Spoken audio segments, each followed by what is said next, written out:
ಕಳೆದ 3-4 ದಿನಗಳಿಂದ ರಾಜ್ಯ ಬಿಜೆಪಿಯಲ್ಲಿ ಅಧ್ಯಕ್ಷರ ಸ್ಥಾನ ಬದಲಾವಣೆ ಆಗ್ಬಿಡುತ್ತಾ ಅನ್ನುವಂಥ ಚರ್ಚೆಗಳು ದೊಡ್ಡ ಮಟ್ಟದಲ್ಲಿ ನಡೀತಾ ಇತ್ತು. ಆ ಚರ್ಚೆ ಆದ ತಕ್ಷಣ ಹೈಕಮಾಂಡ್ ನಾಯಕರು ತಕ್ಷಣ BY ವಿಜೇಂದ್ರ ಹಾಗೂ ಅಶೋಕ್ ಅವರನ್ನ ಕರೆಸಿ ಮಾತುಕತೆ ನಡೆಸ್ತಾರೆ. ಅಲ್ಲಿ ಮಾತುಕತೆ ಆದ ನಂತರ ಇವತ್ತು ಬಿಜೆಪಿಯ ನಾಯಕರು ಒಂದು ಮಹತ್ವದ ಸಭೆಯನ್ನು ಮಾಡ್ತಾರೆ.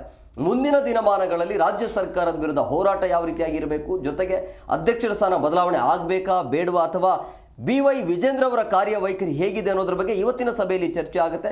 ಕೆಲವೊಂದಿಷ್ಟು ಜನ ಏನು ಅಸಮಾಧಾನವನ್ನು ಹೊರಹಾಕಿದ್ರಂತೆ. ಇಲ್ಲಿ ಪ್ರಮುಖವಾಗಿ ನೋಡ್ತಾ ಹೋಗಬೇಕು ಅಂತ ಹೇಳಿದ್ರೆ, ಮೊನ್ನೆ ಸಂಘ ಪರಿವಾರದ ನಾಯಕರು ಅಂತ ಹೇಳಿದ್ರೆ RSS ನ ನಾಯಕರು ಬಿಜೆಪಿ ನಾಯಕರನ್ನ ಕರೆದು ಸಭೆ ಮಾಡಿದ್ರು. ಇಲ್ಲಿ ಸಂಘಟನೆ ಮಾಡೋದು ಹೇಗೆ ಎನ್ನುವಂಥದ್ದನ್ನ ಕಲಿಬೇಕು ಅಂತ ಹೇಳಿದ್ರೆ ಬಿಜೆಪಿ ನಾಯಕರು ಅದು RSS ನಿಂದ ಕಲಿಬೇಕು. ಯಾಕಂತ ಹೇಳಿದ್ರೆ ಬಿಜೆಪಿಯ ಸಾಕಷ್ಟು ನಾಯಕರ ಹಿನ್ನೆಲೆಯನ್ನು ನೀವು ತೆಗೆದುಕೊಂಡ್ಲಿ, ಅವರೆಲ್ಲರೂ ಕೂಡ ಸಂಘ ಪರಿವಾರದ ಹಿನ್ನೆಲೆಯಿಂದ ಬಂದವರು, ಘಟಾನುಘಟಿ ನಾಯಕರು, ರಾಜ್ಯದಲ್ಲಾಗಿರ್ಬಹುದು ಕೇಂದ್ರದಲ್ಲಿ ಆಗಿರಬಹುದು. ಮೊನ್ನೆ ಆದಂತ ಮೀಟಿಂಗ್ ನಲ್ಲೂ ಕೂಡ ಅದನ್ನೇ ಹೇಳಲಾಗಿತ್ತು. ಇವತ್ತು ಪ್ರಹ್ಲಾದ್ ಜೋಶಿ ನೇತೃತ್ವದಲ್ಲಿ ಮಹತ್ವದ ಸಭೆಯನ್ನ ನಡೆಸಲಾಯಿತು. ಇಲ್ಲಿ ರೆಬಲ್ಸ್ ನಾಯಕರನ್ನು ಕೂಡ ಕರೆದು ವಿಜೇಂದ್ರರನ್ನು ಕೂಡ ಕರೆದ್ರು. ಲಿಂಬಾವಳಿ ಬಂದಿದ್ರು ಈ ಮೀಟಿಂಗ್ ನಲ್ಲಿ, ವಿಜೇಂದ್ರ ಅವರು ಇದ್ರು, ಪ್ರಹ್ಲಾದ್ ಜೋಶಿ ಅವರು ಇಬ್ಬರ ಸಮ್ಮುಖದಲ್ಲಿ ಮೀಟಿಂಗ್ ಮಾಡಿ ಇಬ್ರು ಕೂಡ ಕೈ ಕುಲುಕುವಂತೆ ಮಾಡಿದ್ರು. ಏನೇ ಭಿನ್ನಾಭಿಪ್ರಾಯ ಇದ್ರೂ ಕೂಡ ಪಕ್ಷ ಮುಖ್ಯ, ಪಕ್ಷವನ್ನ ಮುನ್ನಡೆಸ್ಕೊಂಡು ಹೋಗೋದು ಮುಖ್ಯ ಅನ್ನುವಂಥ ಸೂಚನೆಯನ್ನು ಕೊಟ್ಟಿದ್ದಾರೆ. ಇನ್ನೊಂದು ಹಂತದಲ್ಲಿ ನೋಡ್ತಾ ಹೋಗೋದಾದ್ರೆ, ಈಗಾಗಲೇ ಕೆಲವೊಂದಿಷ್ಟು ನಾಯಕರ ಪ್ರವಾಸದ ನಿರ್ಧಾರಗಳನ್ನು ಕೂಡ ನೋಡಿದ್ರೆ, ಬಿಜೆಪಿ ರಾಜ್ಯಾಧ್ಯಕ್ಷರಾಗಿರುವಂಥ ವಿಜೇಂದ್ರ ಅವರ ಪ್ರವಾಸದ ವಿಚಾರವನ್ನೇ ತೆಗೆದುಕೊಳ್ಳೋಣ. ಇಲ್ಲಿ ಸಂಘ ಪರಿವಾರದ ನಾಯಕರು ವಿಜೇಂದ್ರ ಅವರಿಗೆ ಕೊಟ್ಟಿರುವಂಥ ಸೂಚನೆ ವೆರಿ ಕ್ಲಿಯರ್. ಯಾರೋ ಒಂದಿಬ್ಬರನ್ನ ಕರ್ಕೊಂಡು ರಾಜ್ಯ ಸುತ್ತಿದ್ರೆ ಅದು ಪಕ್ಷ ಸಂಘಟನೆ ಆಗೋದಿಲ್ಲ, ಅದು ಪಕ್ಷ ಸಂಘಟನೆಗಾಗಿ ನಡೆಸಿದಂಥ ಪ್ರವಾಸ ಆಗೋದಿಲ್ಲ. ಎಲ್ಲಾ ನಾಯಕರನ್ನ ಒಮ್ಮತದಿಂದ ಒಟ್ಟುಗೂಡಿಸಿ ಅವರ ಅಭಿಪ್ರಾಯವನ್ನ ಪಡ್ಕೊಂಡು ರಾಜ್ಯ ಪರ್ಯಟನೆ ಮಾಡಿದ್ರೆ, ರಾಜ್ಯ ಪ್ರವಾಸ ಮಾಡಿದ್ರೆ ಅಲ್ಲಿ ಪಕ್ಷ ಸಂಘಟನೆ ಆಗುತ್ತೆ ಎನ್ನುವಂತ ಖಡಕ್ ಸೂಚನೆಯನ್ನ RSS ನಾಯಕರು ಕೊಟ್ಟಿದ್ರು. ಈ ವಿಚಾರವೂ ಕೂಡ ಇವತ್ತು ಚರ್ಚೆ ಆಗಿದೆ ಎನ್ನುವಂಥದ್ದು ಗೊತ್ತಾಗಿದೆ. ಮೀಟಿಂಗ್ ಆದ ಬಳಿಕ ವಿಜೇಂದ್ರ ಕೂಡ ಮಾತನಾಡಿದ್ರು. ಹೋಗಿದೆ ಅವರಿಗೆ, ಏನೇ ಆಂತರಿಕ ಕಚ್ಚಾಟ ಇದ್ರೂ ಕೂಡ ಅದು ಪಕ್ಷದ ವೇದಿಕೆಯಲ್ಲಿ ಆಗಬೇಕು, ಅದನ್ನ ಹೈಕಮಾಂಡ್ ನೋಡ್ಕೊಳ್ಳುತ್ತೆ. ಬಟ್ ಇಲ್ಲಿ ಏನ್ ಮಾಡಬೇಕು, ಒಳ್ಳೆ ಅವಕಾಶ ಇದ್ರೂ ಕೂಡ ಈ ವಿಪಕ್ಷದಲ್ಲಿ ಒಳ್ಳೆ ಅವಕಾಶ ಇದೆ, ಸಾಕಷ್ಟು ಆರೋಪ ಈ ಸರ್ಕಾರ ಮೇಲೆ ಇದ್ರೂ ಕೂಡ ಅದನ್ನ ತಾರ್ಕಿಕ ಹಂತಕ್ಕೆ ತೆಗೆದುಕೊಂಡು ಹೋಗುವಂತ ಕೆಲಸವನ್ನು ಈ ಪಕ್ಷ ಮಾಡ್ತಾ ಇಲ್ಲ, ಅಂದ್ರೆ ವಿಪಕ್ಷದವರು ಮಾಡ್ತಾ ಇಲ್ಲ. ಸೊ ಹಂಗಾಗಿ ಆ ಕೆಲಸವನ್ನು ಮಾಡಿ ಎನ್ನುವಂತ ಖಡಕ್ ಸೂಚನೆ ಹೋಗಿದೆ. ಇನ್ಮೇಲೆ ಆದ್ರೂ ಈಗ ಲಿಂಬಾವಳಿ ಮತ್ತು ಇಬ್ರು ಕೂಡ ಶೇಕ್ ಹ್ಯಾಂಡ್ ಮಾಡಿರೋದ್ರಿಂದಾಗಿ ಒಗ್ಗಟ್ಟಿನಿಂದ ಮುಂದೆ ಹೋಗ್ತಾರ ಇಲ್ಲ ಅಂತ ಹೇಳಿದ್ರೆ, ಜೊತೆಗೆ ಮತ್ತೆ ಗೊಂದಲ ಇರುವಂಥದ್ದು ಅಶೋಕ್ ಇಲ್ಲ ಇವತ್ತಿನ ಸಭೆಯಲ್ಲಿ. ಸೊ ಹಾಗೆ ಇದೆ, ನೋಡೋಣ ಮುಂದಿನ ದಿನಮಾನಗಳಲ್ಲಿ ಯಾವ ರೀತಿಯಾಗಿ ಇರುತ್ತೆ ಅನ್ನುವಂಥ ಸಹಜವಾಗಿ ಕುತೂಹಲ ಇದೆ. ಇವತ್ತು ಏನೇನು ಆಯ್ತು ಅನ್ನೋದ್ರ ಬಗ್ಗೆ ಒಂದು ವರದಿ ಇದೆ ನಿಮ್ಮ ಮುಂದೆ.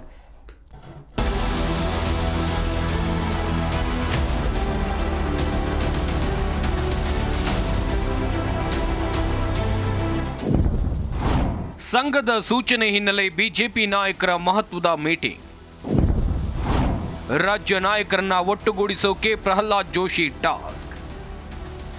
ಕಳೆದ 4 ದಿನಗಳ ಹಿಂದೆ ಚಾಮರಾಜಪೇಟೆಯಲ್ಲಿ ಬೆಳ್ಳಂಬೆಳಗ್ಗೆ RSS ನಾಯಕರು ಮಾಡಿದ ರಿಪೇರಿ ಎಫೆಕ್ಟ್ ಕಾರ್ಯಗತಗೊಂಡಿದೆ. ಪರಿವಾರದ ಸೂಚನೆಯಂತೆ ರಾಜ್ಯ ಬಿಜೆಪಿಯ ಹಿರಿಯ ನಾಯಕರು ಮಾಜಿ DCM ಅಶ್ವಥ್ ನಾರಾಯಣ್ ನಿವಾಸದಲ್ಲಿ ಹೈ ವೋಲ್ಟೇಜ್ ಸಭೆಯನ್ನು ನಡೆಸಿದ್ರು. ಸಭೆಯ ಪ್ರಮುಖ ಹೈಲೈಟ್ಸ್ ಮಾಜಿ ಸಚಿವ ಅರವಿಂದ್ ಲಿಂಬಾವಳಿಯ ಹಾಜರಾತಿ. ರಾಜ್ಯ ಬಿಜೆಪಿಯ ಪರಿಸ್ಥಿತಿ ಕಂಡು ನಿಗಿ ಕೆಂಡವಾಗಿರೋ RSS ಇದೀಗ ನೇರ ರಾಜ್ಯ ರಾಜಕೀಯದ ರಂಗಪ್ರವೇಶ ಮಾಡಿದೆ. ಪರಸ್ಪರ ರಾಜ್ಯ ಕೇಸರಿ ಕಲಿಗಳ ಕೆಸರೆರಚಾಟವನ್ನ ನೋಡಿರೋ ಪರಿವಾರದ ನಾಯಕರು ರಾಜ್ಯ ಬಿಜೆಪಿ ನಾಯಕರ ರಿಪೇರಿ ಕೆಲಸಕ್ಕೆ ಮುಂದಾಗಿದ್ದಾರೆ. ಮೊನ್ನೆ ಸೂರ್ಯ ಹುಟ್ಟು ಮುನ್ನವೇ ಸಭೆ ನಡೆಸಿ ಸಂಘಟನೆಯ ಪಾಠ ಮಾಡಿದ್ರು. ಅದರ ಮುಂದುವರಿದ ಭಾಗವಾಗಿ ಅವರ ಸೂಚನೆಯಂತೆ ರಾಜ್ಯ ಬಿಜೆಪಿಯ ಹಿರಿಯ ನಾಯಕರು ಒಟ್ಟುಗೂಡಿ ಸಭೆ ನಡೆಸಿದ್ರು. ಸಭೆ ಮುಗಿದ ಬಳಿಕ ರಾಜ್ಯ ಬಿಜೆಪಿಯ ರಾಜ್ಯಾಧ್ಯಕ್ಷ ವಿಜೇಂದ್ರ ಹೇಳಿದ್ದು ಹೀಗೆ.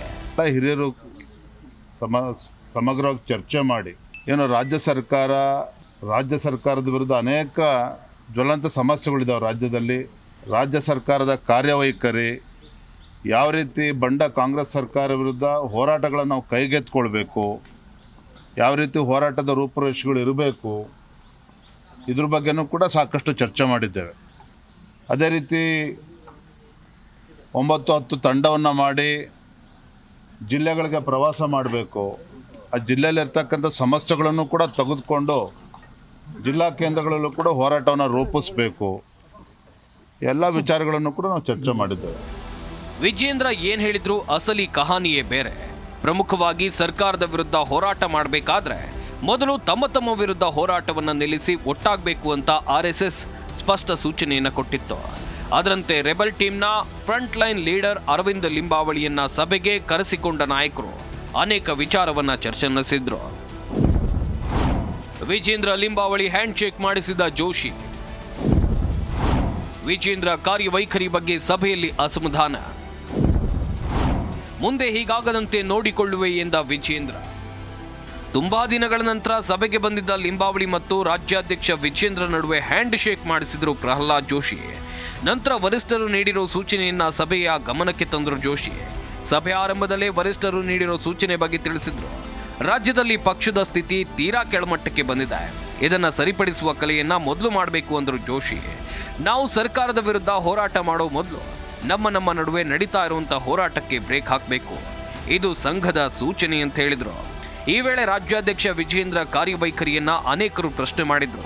ಸಂಘಟನೆ ಅಂತ ಹೇಳಿದ್ರೆ ಯಾರೋ ಒಬ್ಬನನ್ನ ಕಟ್ಟಿಕೊಂಡು ಪ್ರವಾಸ ಮಾಡೋದಲ್ಲ, ಪಕ್ಷದ ಎಲ್ಲರನ್ನ ಸೇರಿಸಿ ಹೋರಾಟ ಮಾಡೋದು. ಮೊದಲು ಎಲ್ಲರನ್ನ ವಿಶ್ವಾಸಕ್ಕೆ ತೆಗೆದುಕೊಳ್ಳುವ ಪ್ರಯತ್ನ ಮಾಡಿ ಅಂತ ಹೇಳಿದ್ರು. ಈ ವೇಳೆ ವಿಜೇಂದ್ರ ಇನ್ಮುಂದೆ ಈ ರೀತಿ ತಪ್ಪು ನಡೆಯದಂತೆ ಎಚ್ಚರ ವಹಿಸುವೆ ಅಂತ ಹೇಳಿದ್ರು. ಸಭೆಯಲ್ಲಿ ಅನೇಕ ವಿಚಾರಗಳ ಬಗ್ಗೆ ಚರ್ಚೆಯಾಗಿದೆ. ಜೊತೆಗೆ ಮುಂದೆ ಎಲ್ಲ ಒಗ್ಗಟ್ಟಾಗಿ ಸಂಘಟನೆ ಮಾಡಿ ಪಕ್ಷವನ್ನ ಬಲಪಡಿಸುವ ತೀರ್ಮಾನಕ್ಕೂ ಬರಲಾಗಿದೆ. ಆದರೆ ಇದು ಎಷ್ಟರ ಮಟ್ಟಿಗೆ ಯಶಸ್ವಿಯಾಗುತ್ತೆ ಅಂತ ಕಾದು ನೋಡಬೇಕು. ಕ್ಯಾಮ್ರಾಮನ್ ಶಂಕರ್ ರಾವ್ ಜೊತೆ ಜನಾರ್ದನ್ ಹೆಬ್ಬಾರ್, ಜಿ ಕನ್ನಡ ನ್ಯೂಸ್, ಬೆಂಗಳೂರು.